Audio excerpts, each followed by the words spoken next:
পেজে যখন এটা লাইভ হচ্ছে, এবং আমার দুইটা ফেসবুক, জামান মোহাম্মদ সালাউদ্দিন, একটা জামান মোহাম্মদ সালাউদ্দিন বাবু। একটার মধ্যে ডাক্তার আছে, একটার মধ্যে ডাক্তার নাই। একটার মধ্যে 1,30,000, একটার মধ্যে 2,40,000। ম্যাক্সিমাম লোক কিন্তু কম বেশি দেখতেছি, কি করতেছি। আমার প্রতি এক্সপেকটেশন অনেক বেশি। কেউ আমার সাথে পরিচয় নাই, যোগাযোগ নাই, ফোনে আমাকে কথা বলে। এই মাদক নিয়ে আমি বুঝলাম যে আপনি আমার কাছে নাম দেন, পরিচয় গোপন রাখা হবে। তারপরে আমি বুঝছি আপনি ফোনে কথা বলতে পারেন। 2:30 পর্যন্ত আমি ফোনে কথা বলছি, এবং আমার কাছে অনেক তালিকা আছে, আমি এটা কনসাইজ করতেছি। এবং আমি বলি যে আপনারা যদি আমার কথা মেসেজ না করেন, অনেক অফিসার এখানে যারা পুলিশে কর্মকর্তা আছেন থাকতে পারবেন, আমাদের কাছে তালিকা আছে কারা সেই থাকতে। আমি এখন কিছু বলবো না, আমি তাদেরকেও আনতে চাই যে আপনারা এখন ওইটা বাদ দিয়ে আমরা যেটা চাই সেটা করেন। আর না করলে আপনি আপনার ভাগ্য পালন করবেন, কোনো চাকরি তো পাবেন না। আপনি কি সারা জীবনে এনে চাকরিগুলোর জন্য আসছেন? চলে যাবে। আপনি যদি মনে করেন কিছু জানেন আমার কি কানেকশন, আপনি 3 মাস পরে টের পাবেন কে কিরকম অফিসার, এটা আমি অলরেডি জানি। কিন্তু আমি চাই আমি এগুলো ভুলে গিয়ে এখন আপনার সবাই কাজ করি। সবাই বিশেষ একরকম না, সবার যোগ্যতা একরকম না, কিন্তু এখন থেকে আমরা সবার জন্য কাজ করবো। মাদকের জন্য আমরা যেটা বলি, আমি আপনাদের কাছে তালিকা দিতে পারি। আমি গতকাল এসপি সাহেবের সাথে 1 ঘন্টা আলাপ করেছি, ডিসি সাহেবের সাথে আলাদা আলাপ করে আসছি। যেমন যে জামগুলো একটা নতুন ক্যাম্পে বলেছে, আমরা ক্যাম্পের ব্যবস্থা করে দিচ্ছি। আপনাদের একটা বাসা ঠিক করে দিব, তারপরে আপনাদের সরকারি জমি আছে সেখানে আপনাদের টেম্পোরারি ভিত্তিতে ক্যাম্প করে ফেলেন। এইটা আমার এলাকায়, এখানে হাজার হাজার অস্ত্র আছে, এরা বাইরের থেকে আসে, কিশোর গ্যাং আছে, চাঁদাবাজি হচ্ছে, মাদকের ব্যবসা হচ্ছে। এটা মানে এমন একটা মনে হয় কি বাংলাদেশের কোনো একটা ভূখণ্ড, এখানে কারো কোনো নেতৃত্ব আছে, মাদুরি আছে, কন্ট্রোল আছে, কিছু নেই। এবং অলরেডি পুলিশ সেটা কাজ করেছে, আমি তাদেরকে ধন্যবাদ জানাই, সাধুবাদ জানাই যে তারা স্টেপ নিয়েছে বা আরো অ্যাকশন নেবে।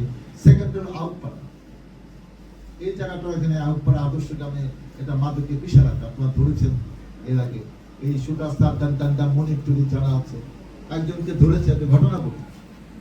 আর যারা মাদকের সাথে জড়িত মা, মেয়ে জামাই, এদের মধ্যে ইনভলভ হয়ে গেছে একটা পুরা পরিবার। এক একটা জায়গায় এরকম ধরেন 5টা পরিবার 7টা পরিবার আছে, মহিলা সহ। আপনি কেমনে করবেন? আপনি ওখানে গেলে কিন্তু মহিলার আগে আসে, এবং তারা এমন সিন করে, একজন কাপড় টাপড় ছিঁড়ে একটা ভিডিও পেজে এসে দিয়ে দিয়েছে, তার লজ্জা শরম নাই। ওখানে পুলিশ কি করবে? পুলিশ তো প্রস্তুত না, মহিলা নিয়ে যায়নি। আসলে একজনকে ধরছিল, সে মাদক ব্যবসায়ী, তাকে ছেড়ে দিয়ে আসতে হয়েছে। এখন এগুলা চিন্তা করতে হবে যে এরা ড্রেস পারে, কোনো জায়গায় করতে হলে আপনি 1 গাড়ি না 30-40 জন যেতে হবে, চারদিকে ঘেরাও করে যেতে হবে, রিজার্ভ ফোর্স সাথে নিতে হবে। আমি এইসব কথা কিন্তু বলে আসছি। আরেকটা এলাকা আছে আপনাদের পাশাপাশি, আমি জানি না, কুলগা এলাকাও কিন্তু মাদকের একটা ভালো জায়গা। আপনি যদি হিসাব করেন যে সাভার, ঢাকা, উড়িষ্যায় মাদক বিক্রি হয় কত, ধরেন 10 কোটি টাকা মাদক বিক্রি হয় 1 মাসে, কামাতে হবে। এটা তো বন্ধ করতে হবে। এটার জন্য তো সমাজে কি ক্ষতি হচ্ছে আমরা সবাই জানি, এটা আমি আর সময় নষ্ট করতে চাই না। প্লিজ এই ব্যাপারটা দেখেন। আমি বলে আসছি আমি নামতে মিটিংয়ে মেনশন করবো, সেখানে রেজুলেশন আসবে, এটা হয়তো একটু সময় দেব। তারপরে একসাথে 3-4টা, আমি 100 দিনের কর্মসূচির মধ্যে কিন্তু এগুলো অন্তর্ভুক্ত আছে। ঢাকা রাস্তা হকা মুক্ত করতে হবে, বাজার বাস স্ট্যান্ড, কুলগা স্মৃতিসৌধ। আমার খারাপ লাগে কি, হকারদের যদি মানবিক ব্যাপার থাকে, সেই হকাররা পার ডে 50 টাকা 100 টাকা দিচ্ছে কাদের? ডেইলি 1 লাখ 2 লাখ টাকা তোলা হচ্ছে কাদের? আমি আর একটা কিছু খারাপ লোক তৈরি করতেছি, এরা তো সমাজে একটা বিষ পোড়া হয়ে যাবে। তার নাই কোনো যোগ্যতা, তার নাই কোনো পথ, এই টাকা ভাগ বাটোয়ারা দিয়ে যে কাহিনী হচ্ছে, অনেকে মনে করতেছে এটা আমিও জড়িত, বিএনপি জড়িত। হ্যাঁ, তা আমরা এই দায়িত্ব এখন কেন নেবো? নতুন নির্বাচিত হয়ে আমরা এই দায়িত্ব নেবো না। তখন করতে পারি না, কারণ আমি কাকে বলবো যে পুলিশ প্রশাসন কাদের? এখন মনে করি যে পুলিশ প্রশাসন আমাদের। সেজন্য আমি এখন বলবো যে এটা করতে হবে। ওভার ভিজুয়ালটা হাঁটা যায় না। 2জন মহিলা কমপ্লেন করছে যে আমি আস্তে আস্তে আমার ভ্যানিটি ব্যাগ থেকে ভ্যানিটি ব্যাগ ছিনতাই হয়ে গেছে, টাকা নিয়ে গেছে, মোবাইল নিয়ে গেছে। এমন ভাবে কোনো মতে হেঁটে যাওয়া যায় কিনা সেই অবস্থা, এটা একদম ক্লিন করতে হবে। এত মানবিক ব্যাপার। এবং পুনর্বাসনে আমি চিন্তা করতেছি একটা জায়গায় ঠিক করছি, দেখি এটা কি করতে পারি। কারণ আমি চাই এটা সম্মিলিত উদ্যোগ নিয়ে এটা সমাধান করতে হবে। আমরা ঘোষণা দিচ্ছি মাদক মুক্ত সমাজ চাই, এটা করতেই হবে। আপনার আমি খালি 5 জনকে ধরবেন, 50% মাদক করবে, খালি 5 জন লোককে দিয়ে ধরতে পারে। এবং অনেকে আছে এখানে আসে না, ঢাকায় বসে কন্ট্রোল করে। এবং যাদেরকে ধরবেন তাদেরকে যেন 3-4 মাসের আগে যেন জামিন হবে। কি মামলা দিবেন সেটা দরকার নেই, আপনারা ঠিক করেন। কিন্তু ওই মাদকের মামলা দিবেন, যে মামলা 7 দিনে জামিন হবে, এটা করে আপনারা ভালোটাও পারেন, খারাপটাও। আমি অতীতে দেখছি পুলিশ কি পারে না, আমরা দেখছি না। সেই পুলিশ এখন এত আন্তরিক হবে না আমাদের দিয়ে আমরা কিছুই করি না, আমাদের এমন মামলা দিয়ে দিন আমার 3 মাস জেল থাকবে, তাহলে ওদের প্রতি এত মানবিক আপনি হন কেন? এটা আপনার মাথায় রাখেন।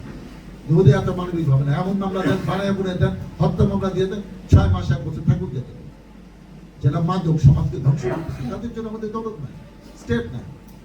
আমরা মানুষ রাজনীতি করি, এই অপদে আমাদের মাসকে মাস জেল থাকতে দিচ্ছে, আর মাদকের জন্য আপনি সহানুভূতি করবেন যে আইনে পড়ে না। কিসে আইনে পড়ে না? আপনার বানায় মামলা দিচ্ছেন না, গাড়িও পড়ে না, দিয়ে দিচ্ছেন না। এখন এই আইনে আমাদেরকে বললাম মানব যে আইনে পড়ে না, আইন আপনার হাতে। যারা হত্যা মামলা আসে অনেকে আমাদের দলের সাথে ঘুরতেছে, তাদেরকে অ্যারেস্ট করতে হবে, কোনো মাপ নেই।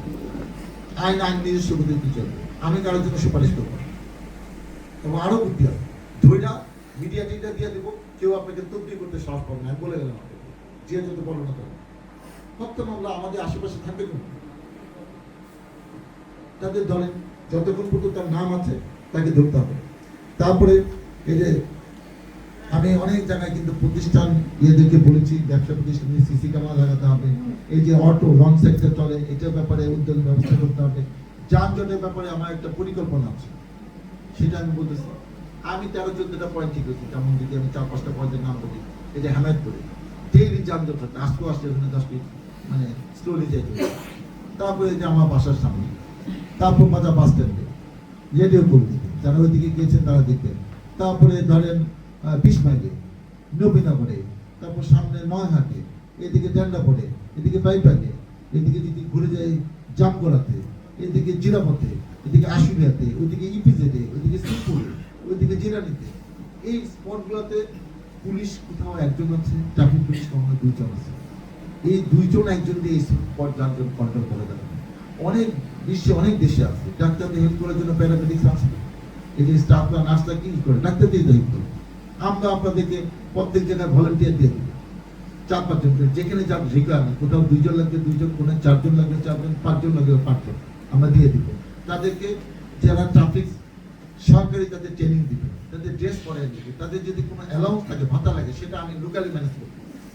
এখন একটা যদি 5 জন থাকে, আমি বললাম এই জানতে পারবো, আমি গ্যারান্টি 1-2 জন পুলিশে তো হবে না। যত টেম্পো টেম্পো ভ্যান গাড়ি একটা হজবড় অবস্থা, এখানে 1 পুলিশের কথা কে শুনবে? কেউ তো কারো কথা শুনবে, 5 জন হলে শুনবে। আমরা সেই ব্যবস্থা করবো, কারণ এটা না করলে যেটা আমাদের দায়িত্ব নিতে পারে, আমরা সরকারকে হেল্প করতে চাই। 2 শিফটে ডিউটি করবো, টাকা লাগে লোকালে রাজি হবে। আমি বললাম আমি গেলে অ্যাপ্রোচ করবো, টাকার কোনো সমস্যা হবে, তারা একটা ভাতা পেয়ে কাজ করবো। এই যে সামনে রমজান মাস, লাস্ট 10 দিনে কি ভয়াবহ অবস্থা হবে চিন্তা করবো, কথা বলবো।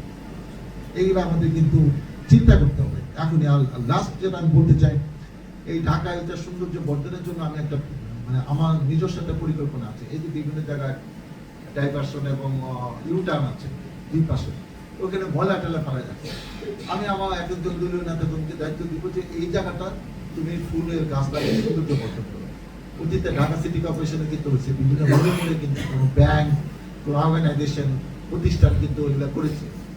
10 লাখ 5 লাখ টাকা বিভিন্ন মূর্তি বানাইছে, কোনো কিছু। আমরা মূর্তি কিন্তু ওইসব বড় ঝামেলা দরকার নেই, যেটা টেম্পোরারি রিমুভ করা যায়। সরকারের অন্য কোনো পরিকল্পনাও থাকতে পারে, আমি একভাবে তো সব কিছু তাদের একটা অনুমোদন নিয়ে করবো। আমি এইসব কথা কিন্তু ডিসি এবং এসপি সাহেবকে আমি বলে আসছি, এক একজনকে এক একটা দায়িত্ব দিই এবং তাদের বলে দেবো মিনিমাম 50,000-এর উপরে 1 লাখ টাকা মতো তুমি গাছ থাকবে। আমি এখন 10 জনকে ঠিক করে দিলাম। তখন কেমন লাগবে? গাড়িতে যেতে পারে তিনি বলতে প্রত্যেকটা 1-2 মাস পরে যখন গাছগুলো হয়ে যাবে, এটা সুন্দর কাজ হবে। ওই জায়গা যদি ক্লিন থাকে দেখতেও তো ভালো লাগে। আমরা সবাই যদি আগে নেই, সরকার তো এইসব কাছে কোনোদিন টাকা দিতে পারবে না, দিন আনে দিন খান যাদের তারা টাকা দিবে করতে। আমি চাই যে না, আমার জন্য ভালো কিছু কাজ করতে পারি। আর 2-1টা পোস্টে আমি দিয়ে আমি আমার পর্ব শেষ করতে চাই। সেটা হলো যেমন শিক্ষা প্রতিষ্ঠানে ভবনের তালিকা চাপে, আমি শিক্ষা কর্মকর্তা করছি, প্রাথমিক শিক্ষা, আপনারা তালিকাগুলো আগে করে ফেলুন। এখানে প্রায়োরিটি তালিকা, আমার কোনো তথ্য থাকে 2-1টা, সেটা আমি পরে অ্যাডজাস্ট করবো। আপাতত যেগুলো জায়গায় রিকোয়ারমেন্ট, কোনটা সংস্কার করবেন, কোনটা নতুন ভ্রমণ করবেন, এমপিভুক্ত প্রতিষ্ঠানে কিন্তু এবং প্রাইমারি স্কুল করবেন, এগুলো আপনি করে ফেলেন, অ্যাডভান্স সব করে ফেলেন। এগুলো তো ঈদের পরের থেকে কাজ শুরু হবে, এটা আমার ধারণা। সেই কাজগুলো আগে থেকে যার যার যেখানে তালিকা চাপে গভর্নমেন্ট যে ব্যাপারে অনুদান টনুদান, এগুলো আপনার প্রিলিমিনারি কাজ করতে থাকেন। এখন তো আপনারা ফ্রি আছেন, এখনো গভর্নমেন্ট কোনো ব্যাপারে আপনাদের চাপ দেয়নি, সেই কাজগুলো যার যার লেভেলে করতে থাকেন। এই যে দামসোনা পোশাক সজ্জা বলেছেন, যে 1, 2, 3 ওই জায়গাটা আমি ডেভেলপ করতে চাই। ওখানে 5টা গ্রাম আছে, ধামসোনা, উলাল, দুপাপলে, মাইজার, পাইছে। ওই জায়গাতে ব্রিজে যা লাগে হোক 1 বছর না 2-3 বছরের মধ্যে হয়ে যায়। আর কবে হবে? এই জন্ম থেকে আমি 96 করেছি, আবার 30 বছর পরে এখনো যদি ওদের দুঃখ আমি না বুঝি, তার কেউ বুঝি। আমি এই এলাকাতে এই ঘুরলাম, একই লোক, মানুষ তো বিরক্ত হবে, এই লোককে কত ঘুরতে হবে, কোনো কাজ করে না। এইটা তোমার কাজ করতে হবে, এই বাইরে তোমার কোনো সুযোগ নেই। এইটা বৃষ্টির যা করা দরকার কি এগুলা করেন, এগুলো এই জন্ম মৃত্যুর সনদে ঝামেলা আছে, এগুলা যা যা করে আস্তে আস্তে হবে।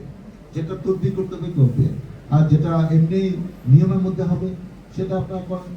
এই যে কিশোর গ্যাং নিয়ে অনেক রকম ব্যাপার আছে। কিশোর গ্যাং মানে কি? কিশোর গ্যাং যে কোনো ব্যাখ্যা নেই, একটা সংঘবদ্ধ ইয়াং ছেলে পেলে যারা মাদকে ভাগ পায়, মাদকে শেল্টার দেওয়ার জন্য দেখে কল করে একসাথে অ্যাপস করা আছে, 5 মিনিটের মধ্যে এসে হাজির হবে দেশি অস্ত্র টস্ত্র নিয়ে, এবং ইচ্ছা মতো যারা এসে তারা এসে মানে অ্যাটাক করতে পারে। এবং আন্তর্জাতিক আমি বলতে চাই না, এগুলো আপনার কিছু কাজ করে স্মরণীয় পর্যায়ে হবে। যারা এরকম আছে জনগণ উদ্যোগ নিয়ে কিছু বাড়িঘর কিন্তু ড্যামেজ করে দেবে, ম্যাসাকার করে দেবে, এগুলো করতে হবে। জনগণের 5 জন লোকের জন্য 5,000 লোকের ক্ষতি হবে, এটা হইতে পারবে না। এই দেশ এখন সে অবস্থা নেই। জনগণ কিছু বলে এটা আপনার কি করবেন, একটা মামলা দিবেন কিন্তু কারোর তো ধরতে পারবেন না যে 500 লোক একজনে বাড়িঘর এটা ম্যাসাকার করে দিচ্ছে, মাটি দিচ্ছে। আমরা এগুলো পারি, আমরা এখন সিনিয়র পলিটিশিয়ান, জুনিয়র মধ্যে আমি আর করি না।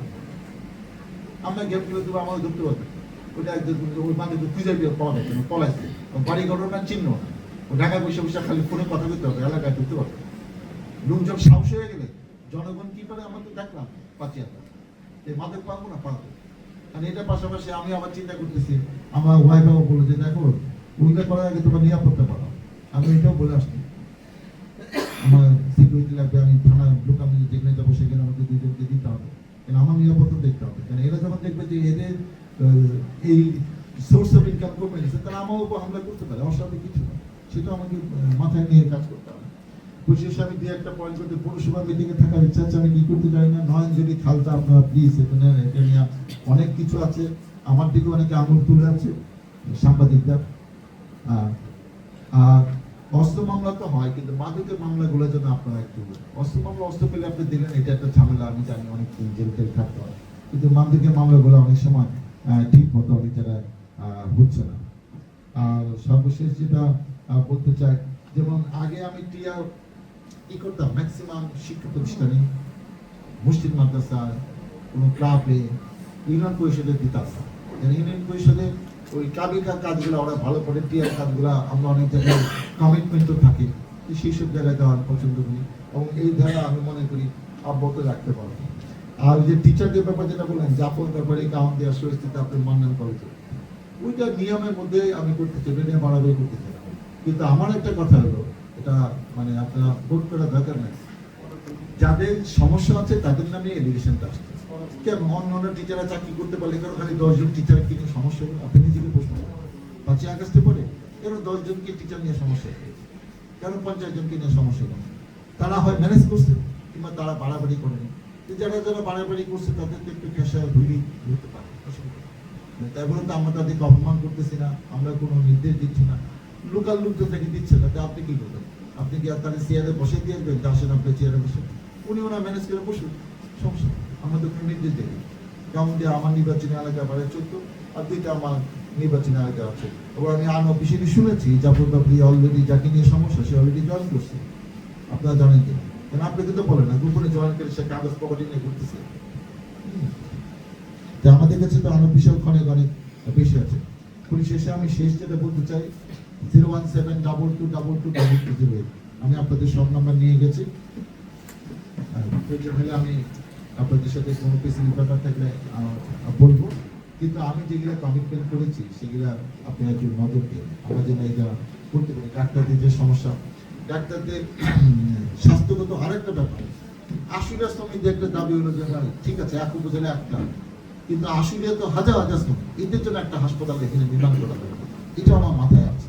আর এটাকে যদি আমরা বাড়াতে পারি, আপনাকে আমি দৈহিক সেবা থেকে আমি রিকোয়েস্ট করবো যে আপনি দেখেন যেটা আপনি এক্সিস্টিং ফ্যাসিলিটির মধ্যে এটাকে বাড়ানোর কি সুযোগ আছে, আমরা 150 বেড করতে পারি কিনা। অনেক বলবে যে এটা তো একটা উপজেলা হাসপাতাল, 50 বেশি বেডি করা যায় না, জেলা হাসপাতাল তো 250 বেডে, কিন্তু সাভারকে উপজেলা দেখতে পাবে না। অনেক জেলায় যে লোক না আছে, সাভারে 1 কোটির কাছাকাছি লোক জনসংখ্যা বাস করে। এটিকে স্পেশাল অনুমোদন নেওয়া লাগবে, প্রধানমন্ত্রী অনুমোদন নিয়ে আমরা এটা করবো, সময় রাখবো, এটা আমাদের করতেই হবে। আর পরিশেষে যেটা বলি যে আপনাকে এটা অটো স্ট্যান্ডটা, এটা আমি ব্যক্তিগত উদ্যোগে আমি কথা দিলাম যে আমি আপনাকে 5-7 দিনের মধ্যে ঠিক করে দিচ্ছি। ব্যানার ফেস্টুনে যা অলরেডি কাজ চলতেছে, আপনাকে করে আমি ইউনুস সাহেবকে বলেছি আমাদের দলের ব্যানার আমরা রিমুভ করতেছি। ওই যে আমার প্রতিপক্ষ, হ্যাঁ অনেক সুন্দর সুন্দর কথা বলে, তো ওনার ব্যানার সরানোর এটা আমার দায়িত্ব না।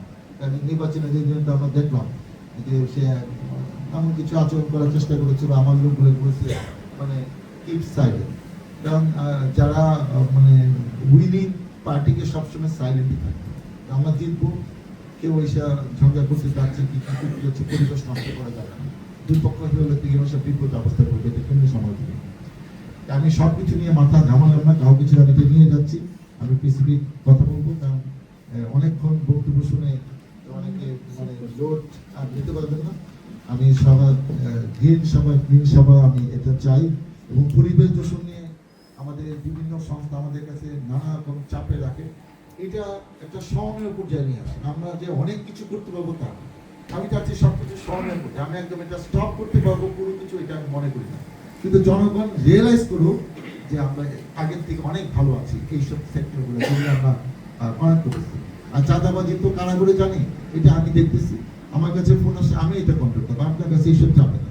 আমি একটা নিজের সিদ্ধান্ত নিয়েছি, যারা আমার আশেপাশের লোক এটা শেল্টার দিচ্ছে, এই চাঁদাবাজি কেউ আসছে নতুন জায়গায় বাড়ি কিনে তার কাছ থেকে টাকা চায়, ইট বাড়ি সিমেন্টের ব্যবসা, এগুলো আমি আস্তে আস্তে দেখতেছি। তারা যদি আমার কথা অনুযায়ী না চলে, আমার আশেপাশে থাকতে পারবে না, অনেকে মঞ্চে থাকতে পারবে না, অনেকে ঢুকিয়ে দিতে পারবে না, অনেকের সামনে পদ পদবি পাইতে গেলেও সমস্যা হবে, অনেকে নির্বাচন করতে পারবে। কারণ সবার তো একটা স্বপ্ন আছে, এই পদ পাবো, এই নির্বাচন করবো। তুমি এখনই চাঁদাবাজি করে, এই ইলেকশন করে আরো বড় চাঁদাবাজি হবে, এটা তো তোমাকে এত সুযোগ দেওয়া যাবে না। এইবারে রায়বার অনেক পলিটিশিয়ান এর ছিল, অনেক পার্টি বিগত দিনে এটা করা হয়। তখন তাদের দায়িত্ব ছিল আমরা ক্ষমতায় টিকে থাকবো। এখন আমাদের দায়িত্ব হলো জনগণের সেবা করতে। আগে সেবার ব্যাপারটা ছিল, সেবার ব্যাপারটা থাকলে মানুষের সেবা করে যায়, এটা কোনো ব্যাপারই না। তাদের মাথায় ছিল বিএনপিকে দমন করো, আর আমি ওই 40 সাল 43 45 50 সাল পর্যন্ত ক্ষমতায় থাকবো। যা হবার তাই হয়েছে। ক্ষমতায় যেভাবে থাকা যায় না, সারা পৃথিবীতে এরকম রেকর্ড নাই। এটা তো তারা হয়তো রিয়েলাইজ করে নাই, এখন সবাই রিয়েলাইজ করছে। সেই চিন্তা আমরা না করে আমরা সবাইকে নিয়ে ভাবি, আপনাদের সবাইকে নিয়ে আমরা একটা গ্রিন সভায় করতে চাই। সুন্দর অনেকে অনেক রকম আপনাদের পেরেশানি রাখবে, আপনি আপনার মেধা দিয়ে, বুদ্ধি দিয়ে, কৌশল দিয়ে, অভিজ্ঞতা দিয়ে এগুলো মোকাবেলা করতে হবে। এটা সবার, এটা মাথায় রাখতে হবে। স্পেশাল অবস্থা ঢাকা শহরের থেকে এখানে অনেক পেশার বেশি, এটা মাথায় রাখতে। আপনাদের সহযোগিতা নিয়ে আমরা এগিয়ে যাব, এবং এমন কিছু দৃশ্যমান আমরা 2-3 মাসে করতে চাই যেটা জনগণ অপেক্ষা আছে। আপনাদের অনেক অনেক ধন্যবাদ। আল্লাহ হাফেজ। না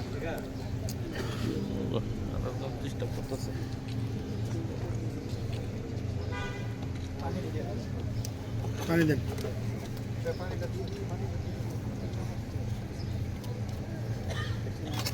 সরা দেন, ওটা সরান, নাজুল দিয়েছে সরেন।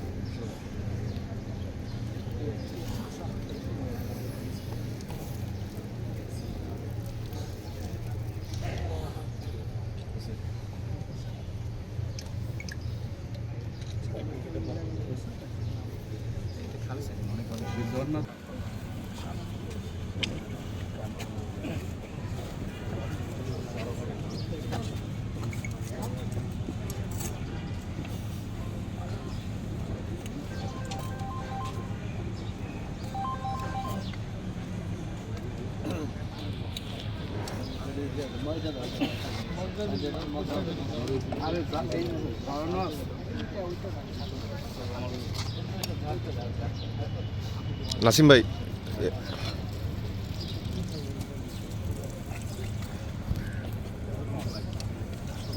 নাসিম ভাই শোনো।